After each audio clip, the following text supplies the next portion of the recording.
Good morning, everyone. I'm Kathy Hazel Adams. Thank you for joining me today. I want to visit with you just a little bit this morning about the total lunar eclipse we experienced last night. Today is March 14th, 2025. And of course, we've just had this full moon in Virgo.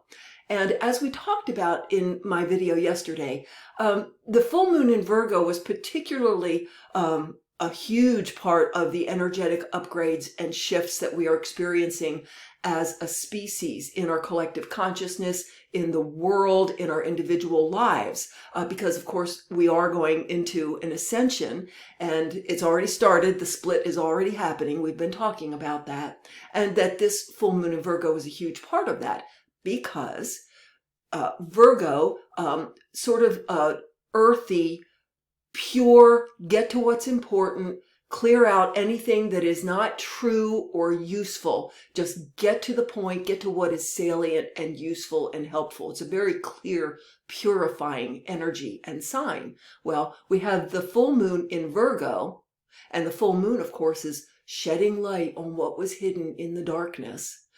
And we have it exactly opposite, making an axis with the sun in Pisces, which is the spiritual and the unbounded and the intuitive and the flowing. So you have this dynamic, this interplay of these two energies. And what that's doing, as we talked about yesterday, is literally allowing us to bring what is spiritual and intuitive into our everyday material, physical manifestation. There becomes no separation or line between the spiritual and the physical. As I've said, we spiritualize the physical and we manifest in the physical what is spiritual. And so I talked about how you'll see people now more and more just coming right out in the open, being spiritual, forming communities and groups, meditation groups, organizations. You'll see many more people coming into healing practices and channeling and just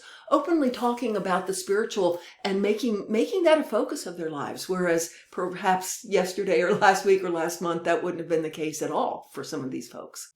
Well, the lunar eclipse magnifies and strengthens that exact dynamic.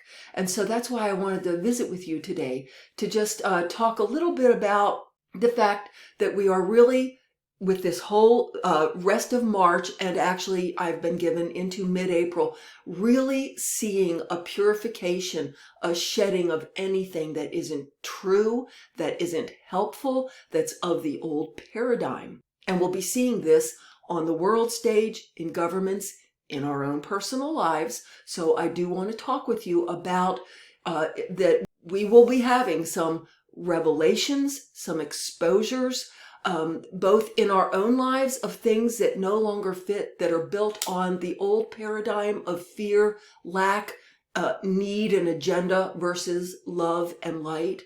On the world stage, in politics, in government, you're going to be seeing structures crumble. You're going to be seeing public figures. Revelations are going to be coming out where public figures are shown to not be what you thought they were. The structures that we've sort of taken as normal, but that were built on fear, greed, power over others, and control. These structures are literally going to be crumbling away. They already have started before our very eyes, so that the new can come into place. Again, I just want to say that we are going to be experiencing this heavy duty the rest of March and into mid-April. That's energetically what I'm given, and I want to talk a little bit about what I've been giving that rolls out actually, what it'll be like up into July. And I want to talk to you about how to handle abrupt, possibly disturbing and uncomfortable and unpleasant, either revelations in your world, about your world, or changes in your own life. So we are, of course, in this ascension. The split is happening. And so I didn't know I would be talking to you about this first, but I am.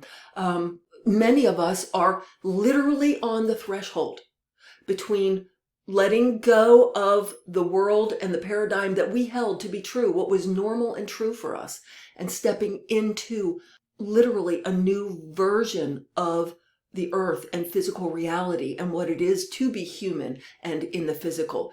It's literally a different, higher version of physical existence and human consciousness. And there's a threshold there. And I just sort of wanted to bring up to you that sometimes there can be a moment's or an hour or a day or a couple hours of sort of hesitation, a little bit of resistance, because and then even maybe a little sadness, believe it or not, no matter how much you believe that you're ready to be done with all this and into the new, and you are, and we all are, what we're really doing is stepping over a threshold to where nothing will ever be the same again, ever. And we consciously know it. We're aware that this step taken, there is no going back. You can never, you know how they say you can never go home again? That's because once, it's like if you got on a boat and were moving to forever to another country, or you got on a spaceship and you were moving forever to another planet. You're leaving what has been your familiar norm, what has been true, what has been your reality, and it will never be the same for you again. Even if you visit later, it cannot ever be the same. That's why they say you can't go home again, because if you leave and exist in another reality or world or neighborhood or country, when you come back, you're not coming back to the exact same version you left. You aren't exactly the same. You can't unknow and unsee what you've learned and experienced wherever you've been. And who's ever in the environment that you left, they're not the same either. That's not the same paradigm. So you literally can't go back ever to exactly where you were. So, yeah, so I just wanted to tell you that it's really okay if you're having a moment's hesitation, anxiety, maybe a little sadness. I had that literally for 2 hours one day a couple of months ago because I realized I was making a step, consciously chosen, never going back, choosing a new version of myself and the physical world I'm creating. And that's natural. It's really okay. Let yourself feel it, because then as soon as you do, the next thing will be, oh, and look where I'm going. And this is what it's going to be like. It's like when you move to a new house, maybe a moment's sadness, a sort of a tug at your heart of, oh, that's where my children were born, all that. But then your attention is on the new, and it's like, oh, this is where I'm going to put my new couch, and this is where I'm going to hang the pictures. Do you see what I'm saying? So just if you're on that threshold, because you sure may be right now, because we are at the split. We're at the point of conscious choice about this. Going the love, unity, cooperation, higher vibe way, or staying for a while in the old paradigm of fear, separation, power, control, being at the mercy of things going on. Because in the love, cooperation, unity-based higher vibe that we're going into, there's no victimization, there's no being vulnerable to anyone doing anything to you. You've risen above that. You've transcended that whole paradigm. We'll talk about that at another time. So anyway, I talked more about this threshold idea and right away than I knew that I would.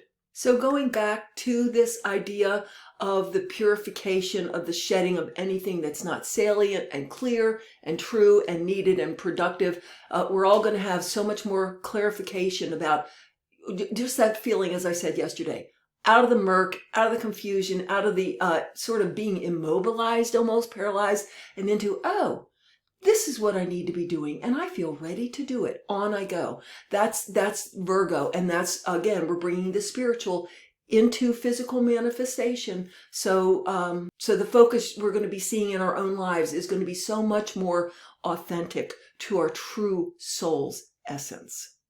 As we purify what no longer fits, what is of the old fear, lack, control, vulnerability, victimization, all of those things, as we move out of that paradigm, things are going to shed from your own personal life that, like a house of cards, were built on the old paradigm that just don't fit you anymore going forward. So you could experience abrupt changes that are not pleasant or easy. It could be job loss, job changes. It could be, again, as I said, I think yesterday or the day before, a sudden move from one location to another, whether it was one you thought you wanted or not. Relationships, friendships, even marriages can fall apart, again, quite abruptly, because they were built on a paradigm of need and agenda and fear that just doesn't fit you going forward. It could be deaths. You could experience the death of someone you love, a beloved friend or parent or family member. So what I wanted to share with you on that note is, it is very important for you to understand that when these abrupt, possibly unpleasant, disturbing experiences or situations come up in your life, there's nothing wrong. You haven't done anything wrong by not creating everything unicorns and flowers. You're shedding what no longer fits, and this is the way you need to do it. So I made a few notes just so I wouldn't forget to mention a couple things about this. The most important thing is to, whenever something, even if it's abrupt and very unpleasant and scary and seems horrifying, whatever it is, if that happens, know that it is a blessing. Know that it is something you really, really needed. And this is how you're giving it to yourself. You haven't done anything wrong. You're not a failure as a conscious co-creator. Nothing like that. It is a blessing.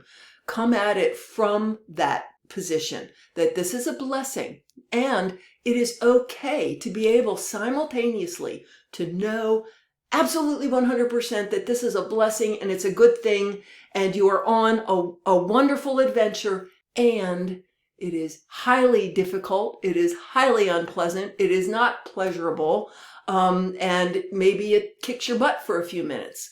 I had that exact experience when my home was flooded back in September with Hurricane Helene.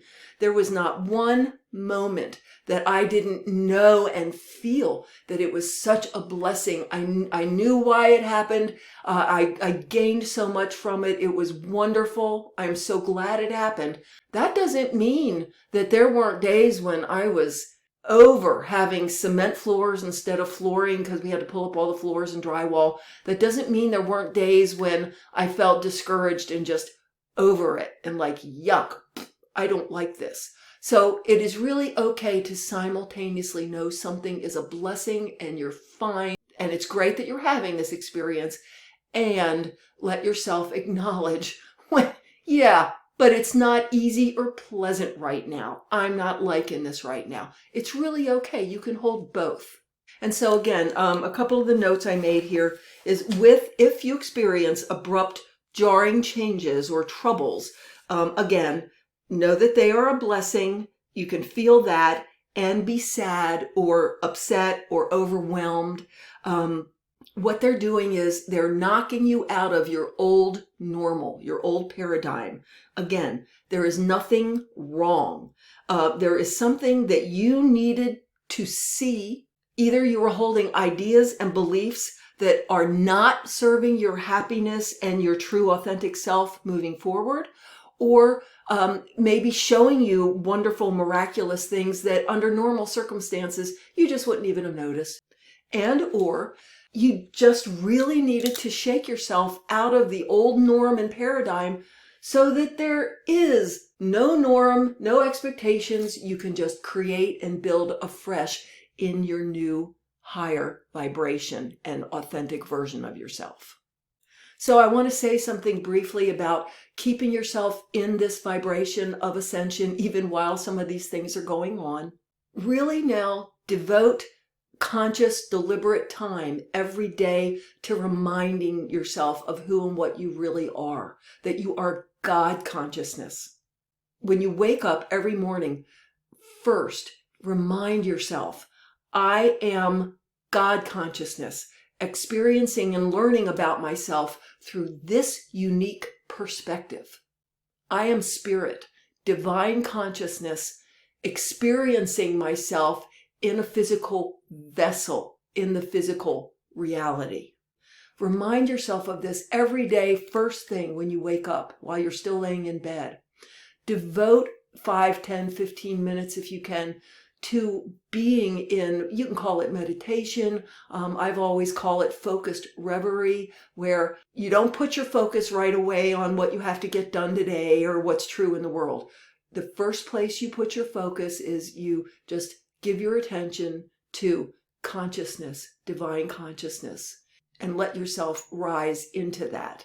That is the heart field.